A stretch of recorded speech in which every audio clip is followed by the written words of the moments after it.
you visit. Hi, welcome to Live with Barb and Ray.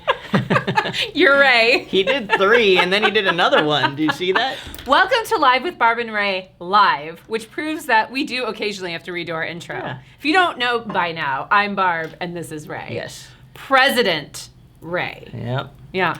Well, we have a fun-packed, I always say that and then you make fun of me for it, fun-packed episode today. Fun-packed. I just want to know, just a lot of stuff. We have a very informative episode Very for informative. today. Yeah. And actually, before we start, I wanted to say, hi, Tara and Michelle.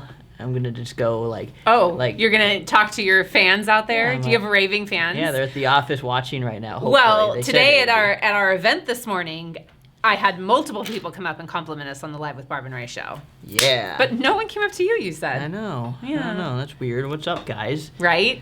Well, so today we had our membership meeting, and it was the economic forecast, and we had Joel Singer came and talked to us, and he is, if you didn't know, he is the CEO of the California Association of Realtors. Yeah, he did an excellent job. Was, if you weren't there, yeah, super informative. Yeah. But if they weren't there, we're gonna share. We're just gonna tell them. So.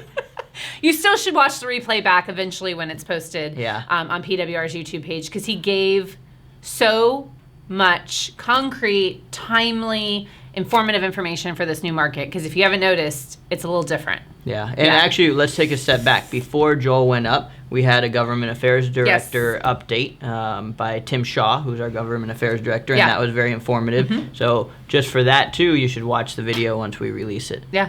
I know what your number one favorite thing he said is, and it was my favorite thing, so we're going to fight over who's going to say it. Go for it. No, you go. You go. All right. You go. He You're said president. that we are heading into a realtor's market. I think we're already there. Yeah.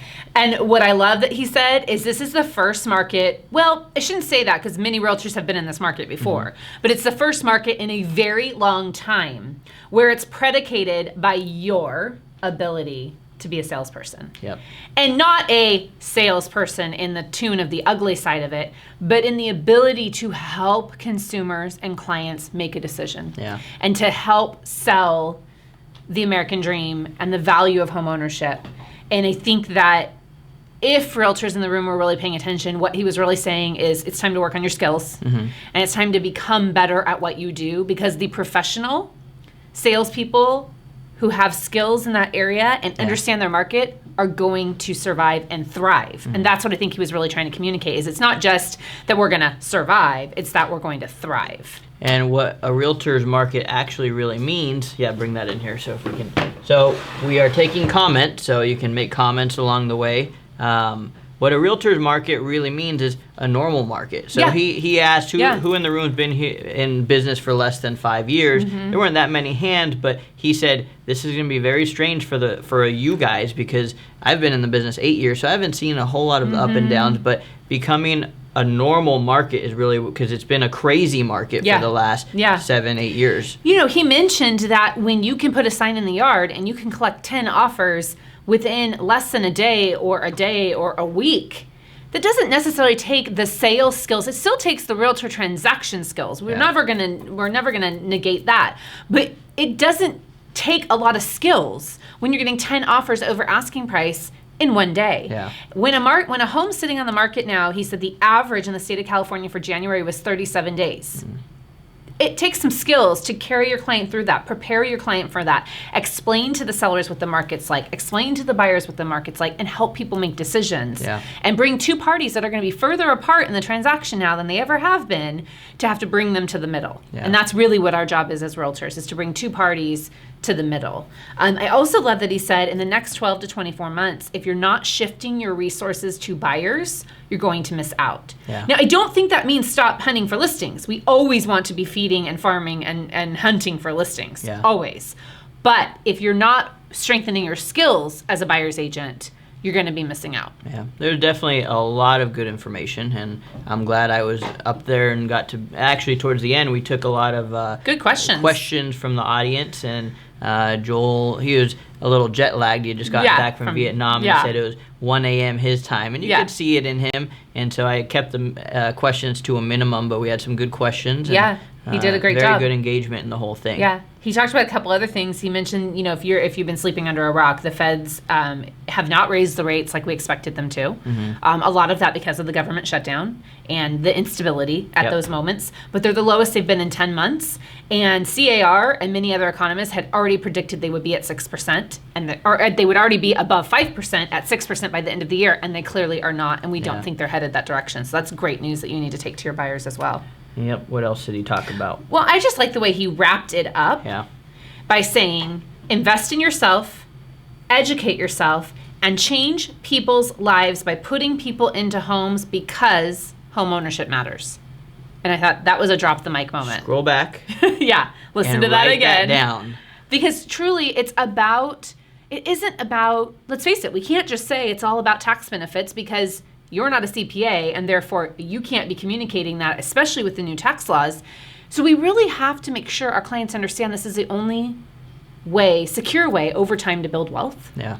To have shelter over your head, to not have a landlord raise your rents, be moving you, that you can't remodel your property, you can't get paint without permission, all those things, and just overall stability for your family. And I think that we need to focus on the reasons people need to own home, not just the financial benefits. We really, a lot of what I took away is our job is to help people get their foot in the door into home ownership. And it's not a forever home. Sometimes it's just a first home. Yeah. So when you have that picky first-time home buyer that's looking for their forever home, right, you make it very clear. No, this is your starter home. Yeah. Get your foot in the door. Don't be so picky. Get something that you can afford and build equity and build wealth. Absolutely. The next thing I want to talk about is a little organization, or not organization, it's an arm of the Department of Real Estate of the state of California. And this is going to be a little test for our members. How many of you, Ray included, got your Department of Real Estate winter bulletin? I got mine. Did you get yours? Yeah. Good. Did you open it? Yeah. Only because I told you to. Yes. Let's just be honest keep here. Me on check. So if you don't know what we're talking about, if you did not receive the Department of Real Estate winter bulletin that looks like this, then I highly encourage you to go into e-licensing and update your email address, because that means either it's going to spam or they don't have your email address. They only do this once a quarter, but they put something in this bulletin that I thought was so important that our agents need to know. And the headline is, I'm reading this, guys, I'm not making this up. Coming soon advertising. Be sure to maintain fiduciary responsibility for your client or face civil and regulatory liability. Wow. We've never heard the DRE come out with an opinion on coming soon signs. Because remember, I want our members to know, there is a difference between real estate law and the code of ethics. A very distinct difference. I always say, you can violate the code of ethics and not be violating real estate law. Yeah. If you violate real estate law, you're always violating the code of ethics. But the DRE has never come out with a true opinion on coming soon signs. And a couple things they talk about is they definitely say it can benefit the seller if handled properly. Mm-hmm. But a couple warnings they talk about is where the conflict is when the listing agent begins accepting offers before the property is exposed to a larger audience. Essentially, when you double in the transaction before it goes to the full marketplace. They don't use the words MLS, they say marketplace, but we all know that's what the MLS is. Yeah. The second thing that they talk about is that at minimum, you should disclose that a better sales price could be obtained if the property were to be marketed on the multiple listing service. I've never heard the DRE say that. Yeah. And the last thing they talk about is that you need to make sure your seller agrees and understands how the property will be marketed, which we have with the SELLIN form. If you're using a coming soon strategy, do not accept and act on offers until a property has been broadly marketed. If it won't be fully marketed, get it in writing from your seller. And lastly, this is verbatim from the DRE. Avoid double ending a property that is not fully marketed. It is best to refer potential buyers to another agent. So they're not saying don't double in a transaction. I want to make sure we're clear about that. They're saying don't have dual agency or double in the transaction you yourself as the realtor if it did not go on the open market, or at least be very cautious of it. Yeah, and I think we've all done this. I'm sure you used to put up coming soon signs, but now it's gotten to a point in our marketplace that it's just not a good idea. No, it's just not a good idea. I don't know.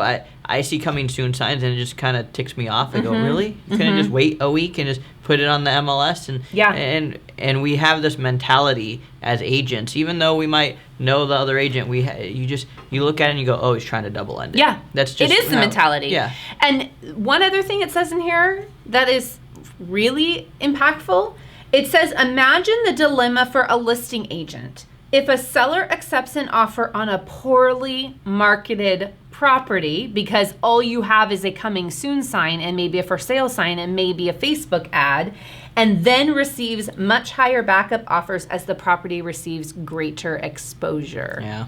So I just saw our Director of Professional Standards chime in and comment that we will be sending this out to members in case you didn't get it in your email. Yep. But guys, again, kudos to the DRE for taking a stance on it. Yeah. But it's basically saying that you're violating your fiduciary responsibility if you're not attempting to get your client the best price for the property, and that they are fully aware if they accept an offer before it goes on the open market, they may not have gotten that price. Because we know things go for over asking price. So how do you know if you put it on the open market? There's an easy solution. Just don't do it. Yeah. It's very simple. So the agents that continue to do it, you're just playing with fire at this point, with as bad as this whole situation has gotten. I completely agree with you. So go read your DRE bulletin. I think I'm going to get back to my office and just throw out all my coming soon signs that I used to. I don't even own any. No? No, Yeah. I don't. I use the SELLIN and we exclude from the MLS all the time, but it's because my clients staging, painting, prepping for sale, things like that, need photography. And that sounds bad, like if I use them, I haven't used them in a long time, but they're back there. Yeah, but you bought them at one time because it was becoming a trend for a very long period of time. And hopefully this will encourage agents to do the right thing, which is get your client the best offer you can. Yeah. And it shouldn't be your financial benefit. It should be their financial benefit. That's our job at the end of the day, to get as much money for our clients as possible. Let's give them the next warning. The next warning comes directly from NAR. Yes. And this is, I don't do it, but I know a lot of agents do it. No, I do not do it because it drives me crazy. Do you know how many times I'm saying stop every day? Yeah. So mass texting. And NAR has put out a bulletin, I guess you can say, because it's not very long, and pretty much just says that the lawyers now are starting to look at texting as the do not call list, essentially. Mass texting. And they're going to start looking for it and coming after you. Yep. And so, they're calling it unsolicited sales calls. They're saying if you're doing marketing texts that are sent using auto dialing technology, it falls under that Telephone Consumer Protection Act that's all about the do not call. And the general counsel from NAR recommends you get upfront written consent from anyone you send marketing text to. Now, I don't think this is checking in with a past client to say, hey, how are you doing? But that's something you're going to send out yourself. You're not going to do a mass marketing text to. But I know this is driving me crazy. I don't get that many. Oh my gosh, I'm getting them from conferences. I'm getting them from sales trainers. I'm getting them from licensing companies. It's amazing where I'm getting them from. And I would say probably 2 to 3 times a day I'm doing the risk. Because even if it doesn't say reply with stop, I believe it's I don't know if it's a law, but it's a rule that you have to have that ability. It's kind of like unsubscribe. And so we're just responding with stop, and then you get that automated text back saying your phone number will be removed. On that same note, I've been getting a lot of emails lately that I try to unsubscribe from, mainly from like lenders, and I go down to the bottom and I can't find unsubscribe anywhere. That's a big problem. No-no. It's a big no-no. That's probably even worse than the mass texting because that's been a law for it's a CAN Spam Act. It's been around forever. Guys, get your stuff together. Again, if we can reach through the camera and just shake you. Shake them, right?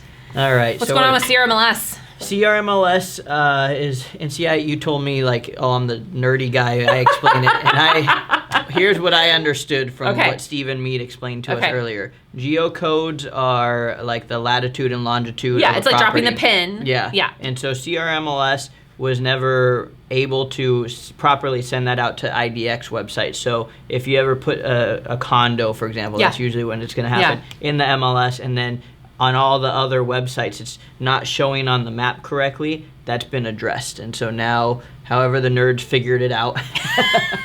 Not your nerds number at NAR, the nerds. The computer, guys, the computers, the geek squads of the real estate. Smart computer people. Yes, that's what I meant. We're going to get sued now because I call them nerds. However they figured it out, now it gets sent to IDX website. So that should be fixed. I sure hope so, although I never really, did you notice it being a problem? No.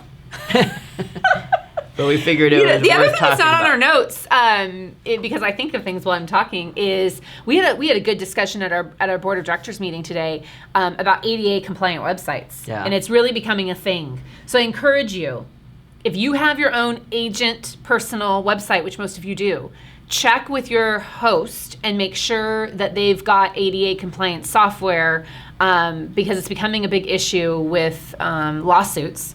And NAR, we don't have it here, but I do know I watched. If you go to NAR and you look up ADA, one of their attorneys did a video on it explaining how to check if yours has it and all this kind of stuff. But it's becoming a big Nobody issue. has it. Mine does. So I can go on your website and look at pictures and is that If you what have we're this, talking if you about? have, if you I don't know about the IDX. My Okay. website does. Okay. Don't forget, you've got your website provider, and then you have your IDX yeah. insert. And I think the IDX companies are still trying to figure it out. Okay. But it's just a side note that it's becoming more of an issue. So as an agent, just call your host provider and just say, hey, is my website ADA compliant? I don't know how it works because I don't have an ADA compliant machine. Oh, But the okay. people that do would know. Does Yeah. that make sense? Like, I can't go test mine. I Yeah. don't have an ADA compliant machine. Are you guys learning a lot? Because I learned a lot today, actually. And then another cool New free member benefit. Yep. Sorry. Just interrupt me. No, I'm not going to interrupt you. You can tell them what it is. SavvyCard.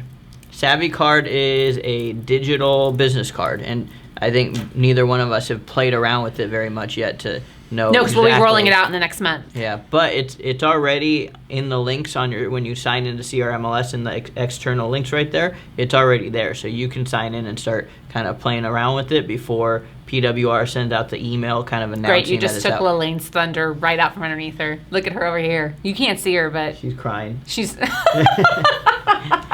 I think what's really cool is a lot of people. I still carry business cards, and I still, exchange business cards. But a lot of times, if people really want to get to know you, they just want you to text you their contact info. But then it's not really your brand. And so, from what I saw in the demo, it's a really cool way to have a beautiful digital business card that you can send to somebody that then can link right into everything they have. And I'm sure it's got a bunch more technology behind it.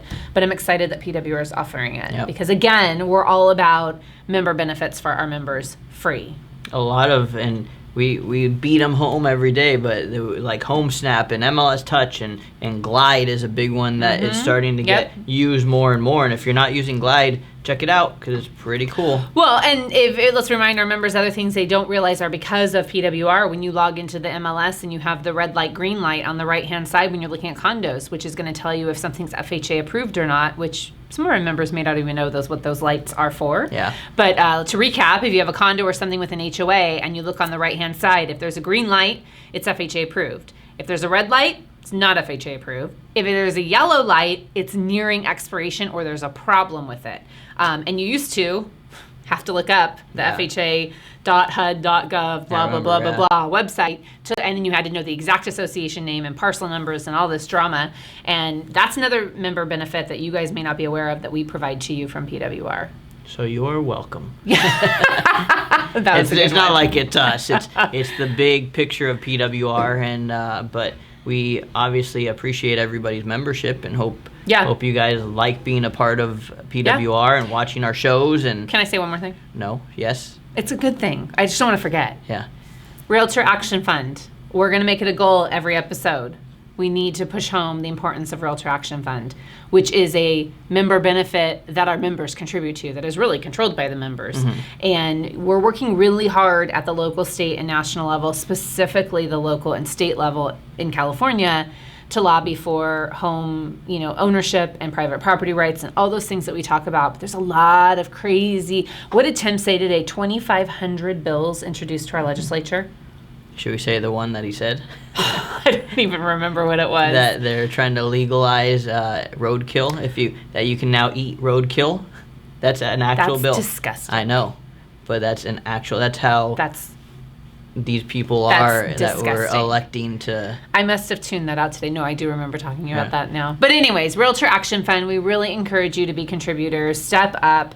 even if it's an extra $50, it will help, and it will go to all the efforts that we're doing, again, here at the local, state, and national level, and you'll be a champion of homeownership. And if you do it, let us know. Like, I think you and I would be super excited. Oh my gosh. If somebody sent us an email or posted on here and just said, hey, I just sent $100 to RAF. Like, that would be really cool. It would, It would make our days. It would make our day, and you would be doing, you don't understand the impact that it really does make. Yeah. So I don't ever want to forget to talk about that. So sorry to interrupt you, but Well, you can wrap up. I think with that, we are good to go. Adjourned. We're adjourned. So, like every episode, stay classy out there, PWR. Bye, guys. That felt shorter than... Day after it's listed. Get you a loan, son. Whatever bank you visit. Answer your